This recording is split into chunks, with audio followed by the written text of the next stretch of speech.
Welcome again to my channel. If you are new or watching this video for the very first time or seeing my face for the very first time, my name is Mjuketi Mtombeni. I'm actually been telling stories about my grandmother, you see. She was a traditional healer, but I think she must have, passed, the boundaries, into the unspoken territory, Right, now I just want to tell you about something that happened. This thing must have happened, I think 1984. Yeah, 1984, somewhere there. I just don't remember correctly. Somewhere 1984. One day I was sleeping. No. I was actually sitting in a dining room at home. It was a four-room house. And then I think I must have been reading a magazine, or I was cutting pictures in a magazine, something like that. Now, I had some sounds at my grandmother's bedroom. Now, normally we're not allowed to go inside, so because me and my brother used to normally, mess things there, so, and things would go missing with us, doing what we don't really know what we are doing. So my grandmother ended up banning us from entering her bedroom. Yes, I was sitting I think I might have been doing something on a magazine. I think I might have been cutting pictures or something like that. So I had some sounds in the bedroom, in my grandmother's bedroom. So these sounds were like consistent, like they were like you see, then it goes slightly quiet, then so initially I thought it's in the roof, but I started listening to the roof. Then I realized, no man, it's not in the roof. I don't remember if I went outside to check, but I started losing concentration on what I was doing, because of the sound. Then I must have checked if it's open there at my grandmother, only to find that it is open. She never locked. Because at that time, obviously, she was not expecting us to go in there because we were supposed not to go in there.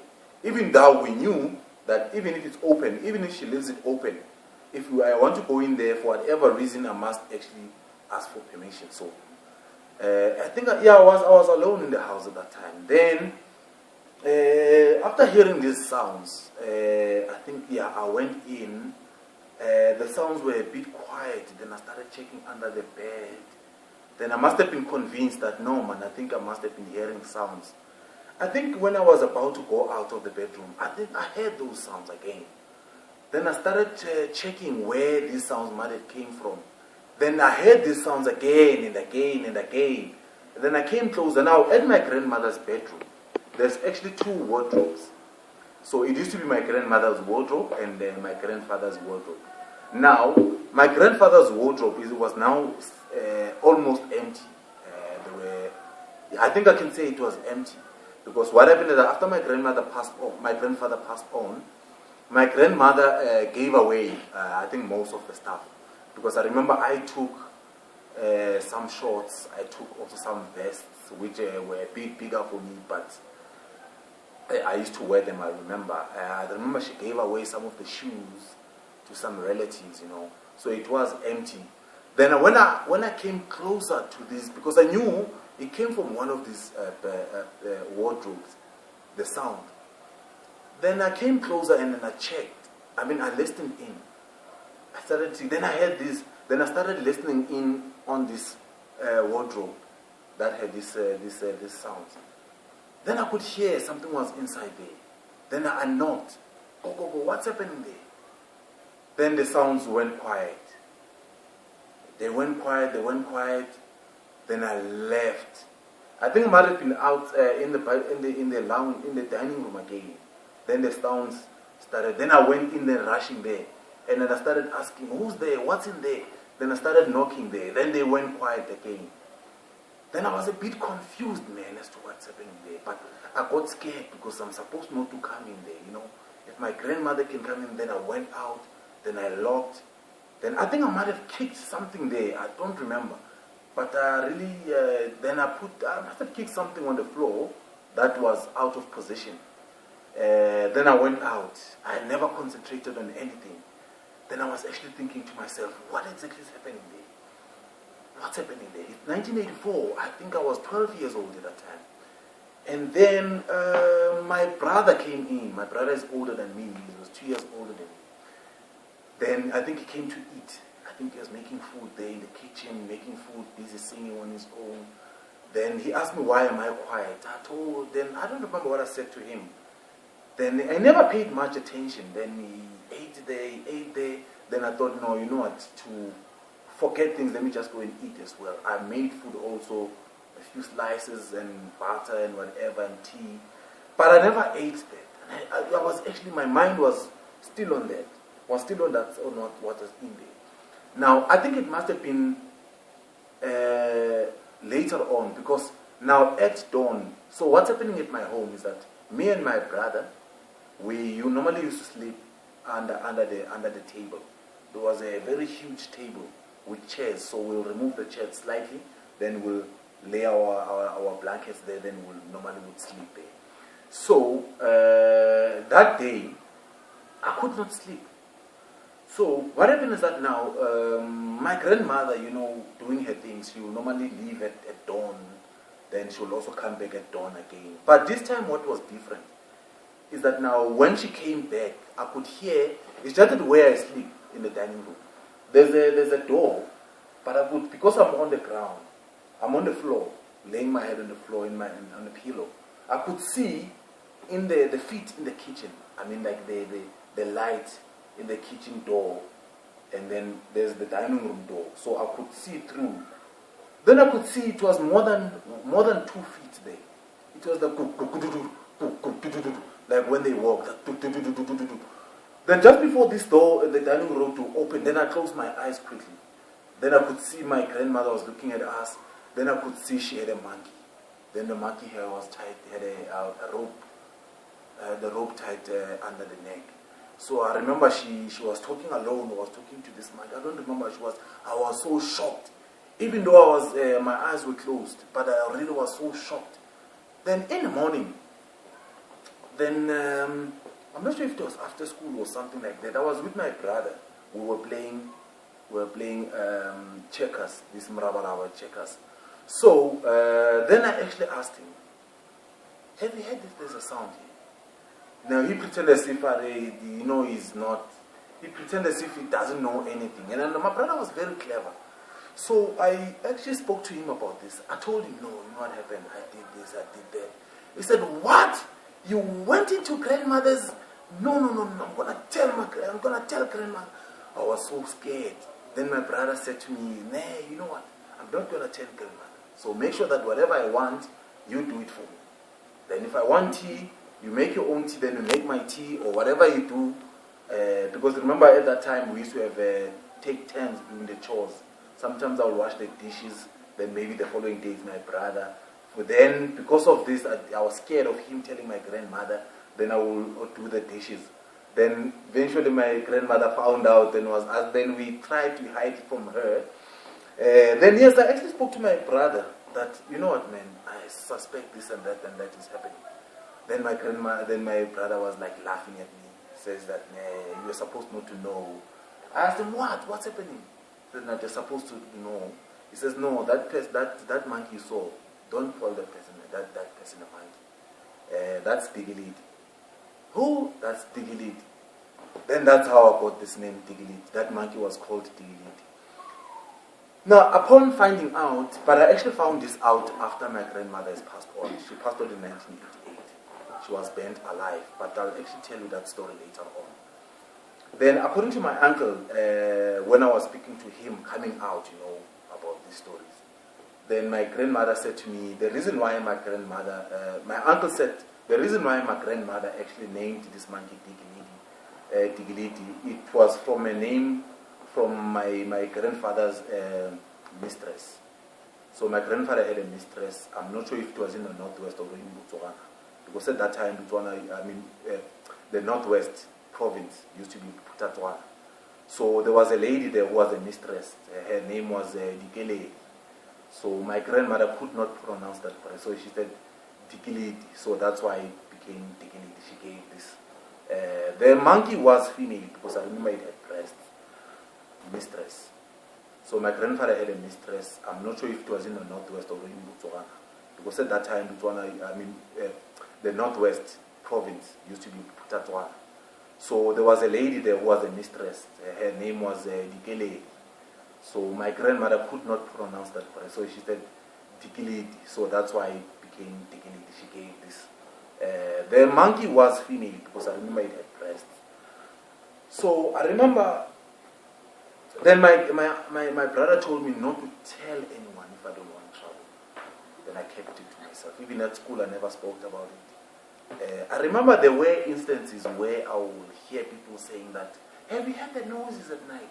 There was something jumping here on my house, on my roof. Something was, that sounds, yes, I heard it. I heard it. Then someone says, no, I heard someone say so and so, so, so. Then I would keep it to myself and pretend as if nothing. Then while I knew what was happening, then what my grandmother used to do with this monkey most of the time, she used to send this monkey to get clothes for people. You know, if you hang your clothes, and she was to work out on those clothes, you know, to do her things. I really don't know what she used to do. Then she would send the monkey. The monkey was a bit quicker because it would jump from house to house. Then it was quicker than her when moving, you know. Then she would, she would send the monkey. I remember there was an instance where at home I was alone again. And then, I don't remember what I was doing that time. Then my brother came in. I don't remember what he was there to do as well. I don't know, it had to do with his talk or whatever. Then we started chatting. I don't know if we played a game or whatever. Then this topic came again about Dignity. What do you think of Dignity? What has Dignity done? Have you seen grandmother with Dignity? Things like that, you know. Then he asked me, where is grandmother? I said, no, grandmother went out with her friends from the church, whatever. Then he said to me, don't say anything. So he went in there. Then he came out. He came out with Dignity. I was so scared. Then he said, no, Dignity understands, whatever you say. Because I remember there was a time where he said, Dignity, get me some water. Dignity, I could see Dignity going to the tap. Dignity, bring me this. Dignity will, if it's something that the Dignity doesn't understand, if you mimic it, maybe show, maybe a cup, then Dignity will open and check. Dignity was like, I think monkeys are like humans. They actually learn whatever you teach them, you know. It's just that the monkey could not speak. Because I remember there was a time where the monkey refused to do anything we were saying. The monkey would just stand there and look at us. We didn't understand what was happening. Only to later find on that the monkey was hungry. And then we made food for ourselves. Then we made food for the monkey. Then it ate. I think we might have made bread and jam. It ate. Like we started giving. I think it must have been about 4 or 5 slices. Then after that it was full. Then we threw the remaining bread on the floor. Then after that, when you ask, do you want to go in there? Then monkey will go into there. Then we'll send the monkey will then jump. If you open just if you just open the bed, if you open the wardrobe, the monkey, without telling the monkey, then it will quickly jump inside, hide inside there, then you close and you lock. Then that's what happened. I remember there was a time, my brother actually never wanted to tell me this. So, what my grandmother, I think my brother, he actually had a plan, but he didn't want to tell anyone. I think he wanted to do this without anyone noticing. But for some reason, I did find out. So what my brother did, my grandmother at that time was at a night vigil. So normally at the night vigil at church, because she was a church goer, then they will go maybe for the whole weekend. Probably she will leave it Friday. It will be a night vigil. And then on Saturday, probably there will be a funeral. Then later after the funeral, they will normally wash the dishes, you know, try to tidy up the place. Probably she will come back maybe later on Saturday.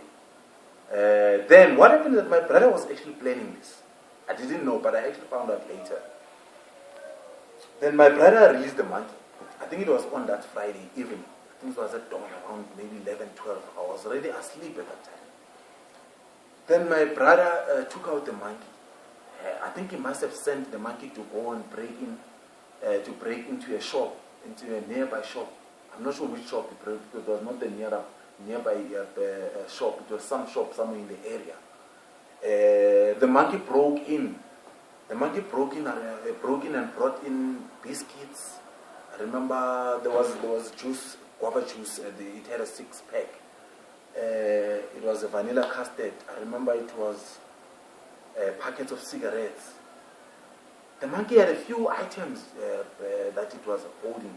It also had it had a basket, but it was at that time they were not plastic basket. It had a lot of stuff in there. It actually broken. Then at that time my brother actually struggled to actually put the monkey inside. I don't know if the monkey refused or whatever, or it wanted a share of the spoil. I just don't remember what happened. Then I woke up. Then I found him. He was busy struggling there. He says, "Can you help me do this? Then help me do that." Then I said, "Maybe give the monkey one of the." Then he says, "No, this thing can't get this thing. Then let's put in." Then I said, "No, bro, you need to get something for the monkey. Let's get the monkey food." Then we gave monkey food. It ate it, didn't want to eat. Then he gave it a guava juice. It broke it drank all of it. Then it was, even though it was struggling to go in, but it ended up going in there. Then he said, "My brother, please don't say anything to anyone." I said, "No, we are now squared up. Remember that now, I didn't want you to." He said, "No, it's fine." I said, "Because your case is hard, we're going to have to share." He says, "No, it's fine. We can share." Then here we are. We were eating the stuff until we slept. I think we slept at around 3 o'clock in the morning, eating the stuff. Then in the morning, we had a nice breakfast, me and my brother. We had biscuit. I don't know if it was, they used to, the Baker's biscuit, the box full of choice assorted biscuits. They were cheap, but at that time they were inside a metal packaging. They were inside a metal packaging in the 80s. Then we ate, me and my brother. There was, after a few months, I actually wanted us to do that again because I missed that time. We had a great time, me and my brother. So we were scared because I think my grandmother did actually suspect something was happening, because after those days, she started locking. Even though she didn't want to confront us, she started locking her bedroom. That's when I knew that no, she actually suspecting something is happening there. Then she started using this monkey, because I remember there was a time where I found a plastic bag full of people's clothes. We didn't have a woman. We didn't have a young lady at home. So there were young ladies' clothes that were not my grandmother's. So I think she was doing something, because there were days where I will be woken up at the footsteps. Normally I will sleep. Then I will not find out anything. But some of the days I will be woken up at the footsteps. And some days she will be struggling with the monkey, having to shout on the monkey, "Waza wena, waza!" Then sometimes I will wake up. Then she will tell us, "Go to sleep, go to sleep." Then we'll go to sleep. Even though we'll pretend as if we were asleep, but we're actually looking at what's happening, Yeah, those were the days. And then my grandmother actually told us that, no, we don't have to interfere in her stuff. We don't have to tell anyone. She told us that now, if you tell anyone, she doesn't know what's going to happen. So we used to really be scared. Because another thing that used to make us scared is that now, towards December time, I just don't know the frequency. It will be a few times a year. She will make us bathe on some water. The water had something looked like crushed pieces of wood. What they call the sawdust. Something like sawdust. But the water will change color. It will be greenish brown. Then she will bathe us. Now me and my brother. Me and my brother and my uncle. But even though me and my brother used to bathe at the same time. But my uncle used to bathe maybe earlier, because we used to be the last ones. So my older uncle, even my mother sometimes she will come and then she will bathe, because I remember there were times where she would come out there and then start helping as well. You could see the residue of this wooden stuff in some of the parts of her head. So because the mirror, you cannot see at the back of your head, So, and she used to have a afro, my mother. So yeah, she used to bathe. She used to bathe my mother, my uncle Solomon, then the youngest uncle Fanseni, and then she used to bathe us on that thing. So as a result, we didn't know what that thing was, but it used to have an impact on our body, because after washing, you will feel as if maybe there are needles all over your body. You know, you feel as if there are needles. Then she will tell us not to scrub until it goes out after maybe a few minutes. Then because I remember there were times where if I speak ill of my grandmother, I said, my grandmother I hate, or maybe someone is speaking about my grandmother, or maybe someone is speaking about witches, you know. Then whenever I blink, I will feel as if my grandmother is watching me or listening to me. Then I'll go scared, you know. So yeah, that's what used to happen. I got used to digging it, you know, because sometimes sometimes when I have money, I will buy fruits. It actually didn't like only bananas, you know. It used to like fruits, especially pears, even oranges. Even though the orange, it will eat the orange together with the peel. Then the lemon, I remember the lemon, it used to peel the lemon. Or maybe sometimes it used to poke a hole and start sucking it and start eating the inside also, just like we humans do. And then it used to like peanuts.